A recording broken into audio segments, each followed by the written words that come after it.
Watch right now on the Front News Project.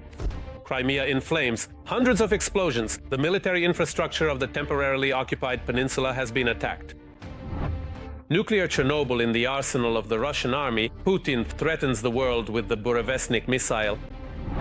Anniversary of the Ukrainian Armed Forces Kursk operation. A harsh blow to Russian military ambitions. Watch fiery, intense and blazing footage from the front lines right now.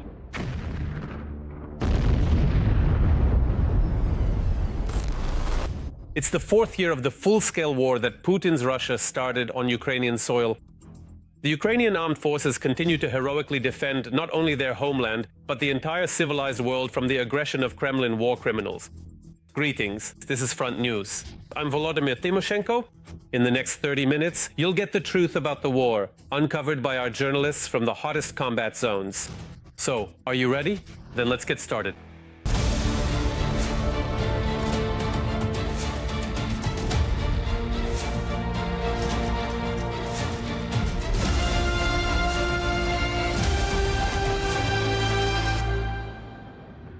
And we're starting right away with exclusive material. There have been loud explosions in Crimea again.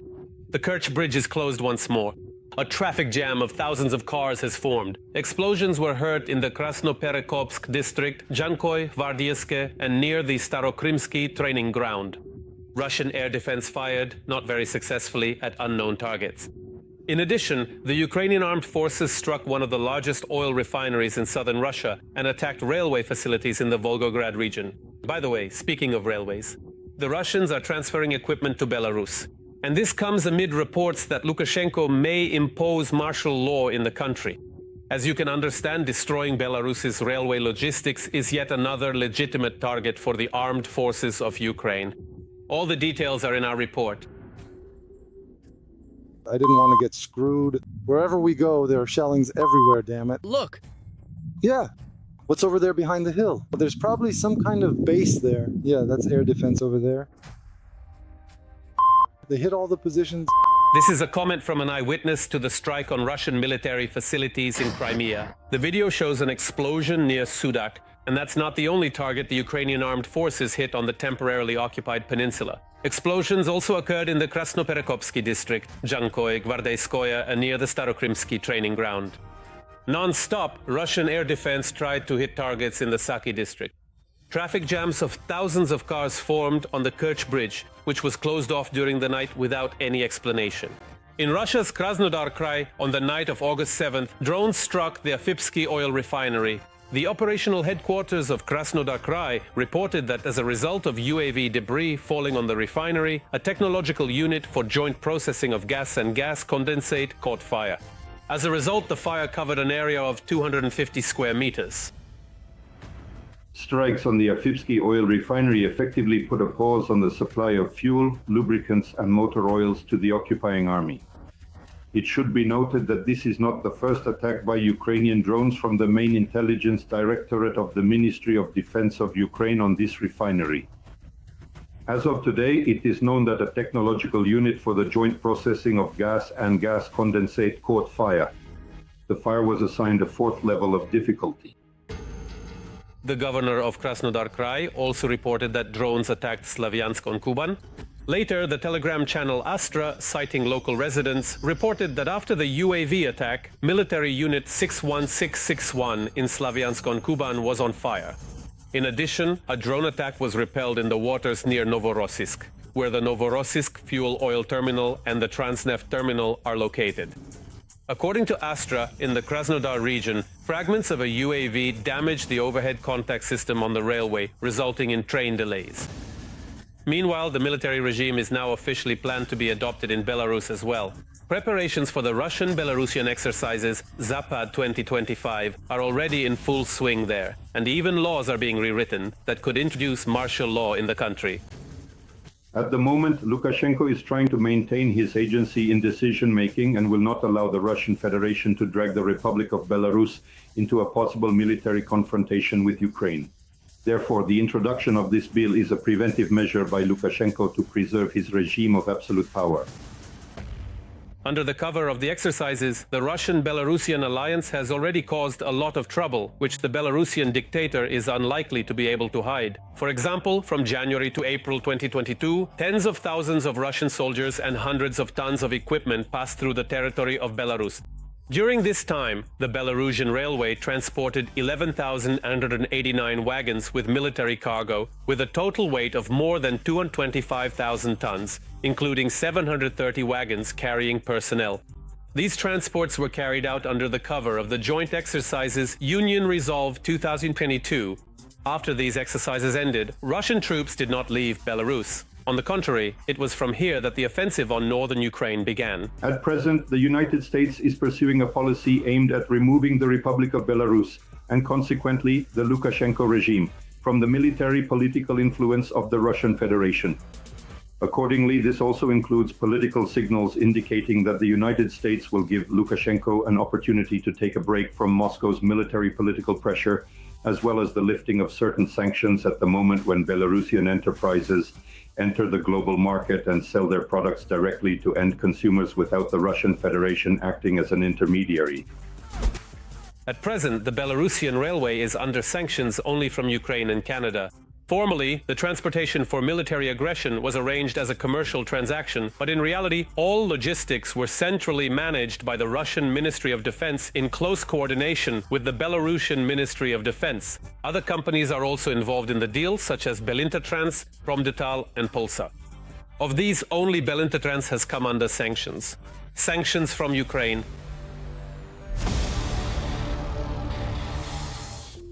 And now, an analysis of the operational situation on the long-suffering Pokrovsk front. The situation here is, as usual, extremely tense. Since the beginning of the day on the Pokrovsk front, Russian occupiers have made 24 attempts to push our soldiers from their positions in the areas of the settlements of Poltavka, Boykovka, Nikolaevka, Novoekonomicheskaya, Rodinskaya, Suketskaya, Lisovka, Zapovednaya, Zverevo, Kotlino, Udakhnoye, Zelenikut, and Orekov. The defense forces are holding back the onslaught and have already repelled 22 attacks. And in the Kyiv region, people said goodbye to 6-year-old Matveichik, who was killed by a Russian missile. Matve Marenko became one of the victims of the Russian strike on a residential building on the night of July 31st.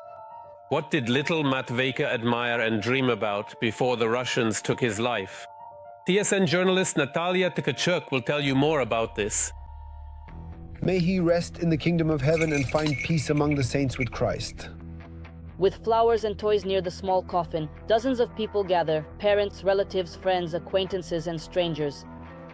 Lord, we humbly pray, grant eternal rest to the beloved child. Lord, we humbly pray, grant eternal rest to the beloved child. 6-year-old Matvei was killed by a Russian missile.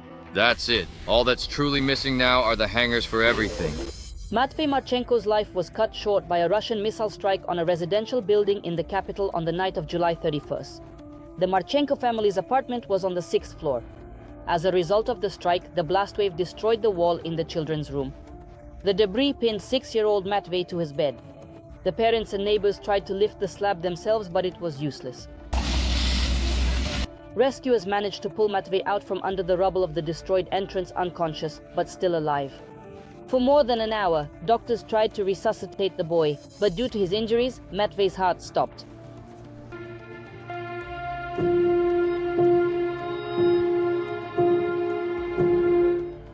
Six-year-old Matveichik was the youngest child in the Marenko family. At the moment of the strike, the boy was in the apartment together with his parents and his 8-year-old brother Mikhail. The older brother was probably somewhere at camp. Matvei's older brother, 12-year-old Lev, was at a summer children's camp in another city at the time of the strike. Brother Lyova. Brother Lyova, who is 12 years old, used to take him everywhere with him, you could say.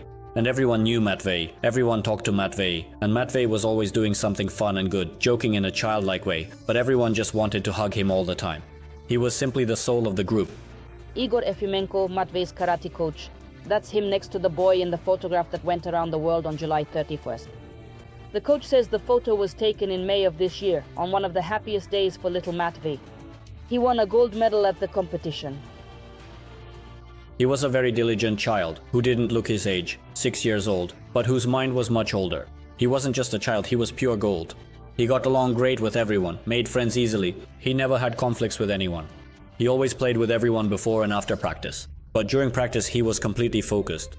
By the age of 6, Matvei had won about 6 medals and dreamed of becoming a champion. He was learning to swim and started practicing karate a year and a half ago. He attended one of the city clubs together with his older brothers. Despite his young age, his coach says he was determined and took his training seriously.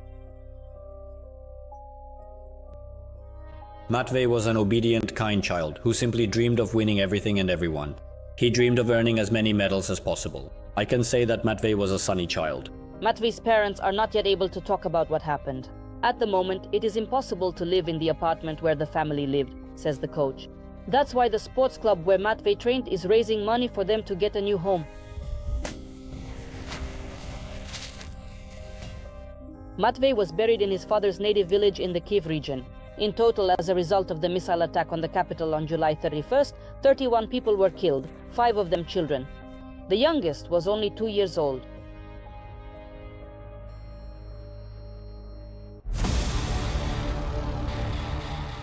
And now it's time to analyze the operational situation on the North Slobozhanska and Kursk fronts. The enemy army is up to its usual tricks here as well. On the North Slobozhanska and Kursk directions, Ukrainian soldiers repelled 7 enemy attacks today. The invaders' aviation carried out 6 strikes, dropping 16 guided aerial bombs. In addition, the enemy conducted 214 shellings of our troops' positions and populated areas, including 6 from multiple rocket launch systems. Exactly 1 year since the daring, complex, and very painful operation for the Kremlin's war criminals. On August 6, 2024, Ukrainian forces launched an offensive in the Kursk region. This was the first time in history that a non-nuclear state brought the war onto the territory of a nuclear aggressor. The start of the operation in Sudzha and neighboring settlements came as a complete surprise, both to the enemy and to Ukrainians. Sudzha itself became the most popular frontline location among foreign and Ukrainian journalists. TSN journalist Natalia Nahorna was the first to enter Sudzha. More details about the Ukrainian Armed Forces Kursk operation in the following report. This story began when the enemy was actively advancing into the Donetsk region, storming Vovchansk, approaching Kurakove, and was already near Toretsk. It seemed that the Ukrainian military was exhausted and there was no way to hold the defense. In this situation, it was necessary to act unconventionally and take some unexpected steps, that is, to deliver a blow that would disrupt all their plans. That's why at first it was planned as a deep raid behind enemy lines. As it later turned out, the plan had emerged back at the beginning of summer. They began implementing it in August. In the first days, we couldn't understand what was happening in Russia. Imagine, planes are flying high overhead, powerful fighter jets are soaring. These unexpected reports are coming from the Kursk region. They are being reported by Russian telegram channels. Apparently, about 300 fighters and 30 vehicles with painted triangles entered the territory. My car is standing over there, and there's the destroyed house. On the second day of the Kursk operation, the Russian dictator Putin convenes the National Security Council to declare it a provocation. The Ukrainian authorities refrain from commenting, but by the third day, Russian telegram channels are already shouting about a breakthrough 15 kilometers deep. The internet explodes with memes, the main theme of which is Kursk has left Russia. Day 4, a Russian column first moves out to repel the Ukrainian offensive and then goes up in flames. Just inside the room you will find it. On the 5th day of the Kursk operation, the first video from Ukrainian soldiers appears. With blue and yellow flags, they stand at a Gazprom gas distribution station. Glory to Ukraine. Glory to the heroes. Day 7. The Ukrainian side demands a humanitarian plan for residents of the controlled territories. You are not being offended. You won't get us there. My legs hurt. The locals respond to the military in Ukrainian. Glory to Ukraine. Glory. Day 8. Under control are 28 villages, more than 1,000 square kilometers of territory. Why did we manage to do this? Why did we succeed? Because we didn't act by the book. We didn't take the roads we knew, we just drove straight through the fields. It also becomes known that our exchange fund has been significantly replenished. Putin makes a statement that this is a war of the West, fought by the hands of Ukrainians. Such actions, without a shadow of a doubt, unequivocally pursue the primary military objective, which is specifically to halt the relentless advance of our adversaries. But for now, we only see Kursk region in videos from our military. Welcome to Russia.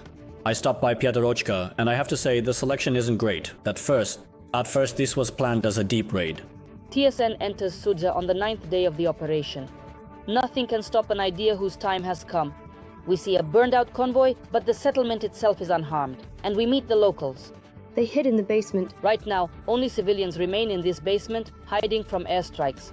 In that very moment, Glory to Ukraine. Glory to the heroes! Glory to the heroes. Ole Shiryayev, the battalion commander who broke through to enemy territory after taking part in the Kurshina operation, became a hero of Ukraine. It worked out on the very first day, just as it was supposed to, according to the plan. Ukrainians see captured Kadyrovites, contract soldiers, career officers on their screens, but most of all, young conscripts. I think conscripts aren't needed here at all, in my opinion. And finally, after a long break, an exchange takes place. 115 for 115. We're still alive, thank God, and glory be to God. Sudza has become the most popular city among journalists. About 100 of my colleagues are filming as Ukrainian troops control the territory of a nuclear state. Over this month, Operation Kursk region has changed, from complete information silence to press tours for journalists. Press tours for journalists? Now Russia is shelling its own territory. A month later, there's no Lenin on this square anymore, but Ukrainian flags are hanging. But during this time, 300 Russian KAB bombs have already fallen here. Instead of the Soviet leader, there's a flag calling for freedom for the defenders of Azovstal. But just a week after this footage, on September 12th, Russia goes on the counteroffensive. Ukrainian forces take up defensive positions, and for the next 6 months, while they control this territory, there will be fierce fighting. After all, it is here that the Russians use fiber optic drones for the first time. By October, it becomes clear, Russia can't cope on its own. This was the first case. It was the first time Russia used troops from another country on its own territory. Kursk region becomes a testing ground for North Korean soldiers. They are technically skilled, well-trained, and not willing to surrender. According to information, they've been here for a long time in this direction. The first one was captured alive only in January 2025. Russia tried to claim that they were Tuvans, a Russian-style military ID and an identical dog tag. Do you speak English? There have been documented cases where individuals have intentionally harmed themselves to avoid being taken prisoner. In 2025, the war in the Kursk region is especially tough. The Russians are constantly trying to cut off the logistics of the Ukrainian military. During Russia's counteroffensive, the Sumy region suffers greatly from airstrikes, missiles and drones. In March, Russian troops will get behind our lines. To do this, they use an underground pipe and manage to slip through. On April 26, Putin will be reported that the Kursk region has supposedly been liberated, but the Ukrainian military claim that they still control part of the territory. At the moment, the battle for the Sumy and Kursk regions continues.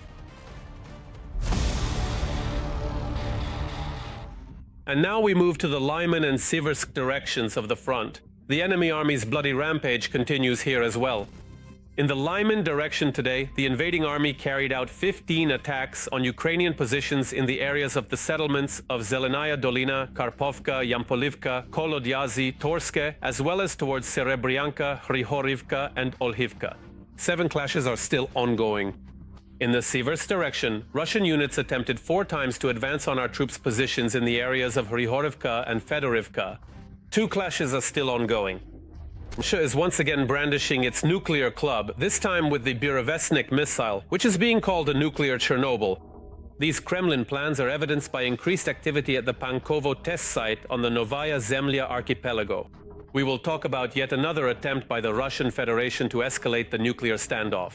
Let's watch. Russia is preparing new tests of one of its 5 types of so-called wonder weapons. We're talking about the Burevestnik missile, which has been dubbed the Flying Chernobyl in the United States. All because of its nuclear engine. The missile is extremely dangerous because if the nuclear reactor is completely destroyed, if it gets shot down or if it crashes or has a catastrophic accident, a very large area, quite a significantly large area, will be severely contaminated, and absolutely no sane person in their right mind wants that to happen. That's why the Americans abandoned this environmentally unfriendly project back then. Nuclear weapons expert Deca Everett has pointed out that the Kremlin is preparing to test its own analog of nuclear-powered weapons. According to him, this is evidenced by increased activity at the Pankovo test site on the Novaya Zemlya archipelago. In addition, the possibility of tests is also indicated by the fact that the US sent an Air Force radiation reconnaissance aircraft to Novaya Zemlya. This aircraft is equipped with sensors to monitor nuclear tests. Later, Newsweek noted that the aircraft took off from the British airbase Mildenhall and circled over the Barents Sea for about 14 hours. If it explodes, it will contaminate everything around it. That's precisely why, as soon as the Russians commence discussions about planning some kind of nuclear test and begin to make a very public and significant show of it, an American reconnaissance or radiation monitoring aircraft is immediately dispatched to that specific area to diligently circle around and meticulously record absolutely everything that's happening. Development of the Burevestnik began in Russia back in 2001, but it was only in 2018 that Putin publicly announced it. He did so with great pomp, claiming that its range was unlimited and its flight path could be unpredictable. During this time, Russia has tested the Burevestnik 13 times, and every attempt has ended in failure. Although one is actually considered successful, that time the Russian Wunderwaffe managed to fly a whole 35 kilometers. Out of 13 launches, all were unsuccessful. One launch was when the missile flew 35 kilometers in 2 minutes. And this is considered the most successful launch because that time they managed to record all the parameters they wanted to capture. There is also a theory that when the major accident happened in Yonoksa, that accident was actually connected, that catastrophe, when people died and there was a significant radiation release, that it was connected. One of the versions is that it was related to this Burevestnik missile. Putin didn't pull the Burevestnik out of his nuclear arsenal for no reason. This is just another tool for intimidation. There's a whole frenzy being stirred up around this. Russia is portrayed as terrifyingly large, terrifyingly powerful, with a whole arsenal of weapons, 5,500 nuclear warheads, though no one really knows what condition they're in. But aside from Burston, probably no one knows. And now the deadline for Trump's ultimatum is approaching, so something needs to be done. That's why air traffic over Kapustin Yar is being shut down, so that everyone starts wondering what will be tested there. Maybe the Burevestnik will be launched, or maybe something else, and the whole world gets tense. Then they announce that there will be new tests of the Burevestnik missile or something else. Can the Russians conduct a test of the Burevestnik? They probably can. Will it be successful? In Russia, they'll say yes. But as the statistics from previous tests show, only the Russians themselves are likely to suffer from this launch. Now let's analyze the operational situation on the Krammaturk and Toretsk fronts. The Russian world continues here as well to destroy, kill, and maim. On the Kramatorsk front, the enemy is trying to advance toward Novomarkove and Stupochki. Defense force units have repelled one attack. The battle is still ongoing. On the Toretsk front, the enemy is trying to break into our defenses in the areas of Delivka, Toretsk, Sherbinivka, and Rusin Yar. Our defenders have repelled 4 assault actions by the invaders. 2 more attacks are still ongoing. Meanwhile, 3 Scandinavian countries will finance the purchase of American weapons for Ukraine worth $500 million. At the same time, the United States itself is preparing to allocate $200 million for the repair of Ukrainian howitzers. Also, in the high offices of Washington, the idea of supplying Ukraine with long-range missiles is being actively discussed. Our journalists know all the details. Almost $500 million for the purchase of American weapons. Norway, Sweden, and Denmark are allocating $486 million for the purchase of overseas defensive weapons as part of a NATO initiative. The aid will be provided under the new prioritized Ukrainian requirement list initiative. Assistance under PURL will ensure the rapid delivery of weapons and equipment to Ukraine to strengthen air defense, in particular the purchase of missiles for the Patriot system. This summer, we have witnessed Russia relentlessly continuing its illegal attacks against Ukraine along the front line and against civilian targets in cities. With this contribution, we aim to facilitate Ukraine's rapid access to the necessary equipment, while also strengthening NATO cooperation on Ukraine's defense and ensuring peace on Ukraine's terms. Tureo Sandvik, Minister of Defense of Norway. The Netherlands has already funded an aid package of similar value, and in the near future, several more such packages will be provided under the PURL framework. These aid packages include support for air defense, ammunition, and other essential equipment. Each aid package will have an estimated value of $500 million. In parallel with this initiative, the United States has approved the sale to Ukraine of services for the maintenance of M777 howitzers worth more than $200 million. The agreements consist of 2 contracts. The State Department has decided to approve the possible sale to the government of Ukraine abroad of equipment, repair services, and support for the operation of M777 howitzers and related equipment, totaling about $104 million. The Defense Security Cooperation Agency has provided the required certification notifying Congress. The deliveries will include technical assistance, training, instructions, and other elements of logistical support and maintenance. The main contractor will be BAE Systems UK. The second contract provides for the supply of transportation and logistics services to Ukraine. The government of Ukraine has requested the purchase of transportation and cargo consolidation services to support security assistance programs, as well as other related elements of logistics and program support. The total estimated cost is $99.5 million.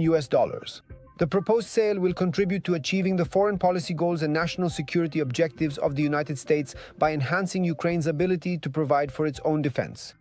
The administration of US President Trump is also considering the possibility of supplying Ukraine with JASM cruise missiles for the F-16. The first JASM missiles have a strike range of about 370 kilometers. More advanced versions are capable of striking targets at distances of up to 1,000 kilometers. The JASM entered service in 2003 and combined limited radar evasion capabilities with a high level of targeting accuracy and a warhead payload of 450 kilograms. Currently, this missile is operated by 4 countries, including Poland, which received 110 for its F-16 fighters. Other Cold War-era fighter jets in service with Ukraine, namely the Su-27 and Su-24M, inherited from the Soviet Union, have already been modified to launch the British and French cruise missiles Storm Shadow and Scalp, which have some comparable characteristics to the JASM. And although Trump himself stated 2 weeks ago that he is not considering supplying Ukraine with long-range missiles, sources in the White House claim that this issue has already been under discussion for quite some time. And as we know, Trump changes his mind very quickly. That's all for today. But very soon, Front News will bring you new, unique reports from our journalists in the hottest spots of the war, gathered so that you know the truth. This was Vladimir Timoshenko with you. Take care of yourselves and your loved ones.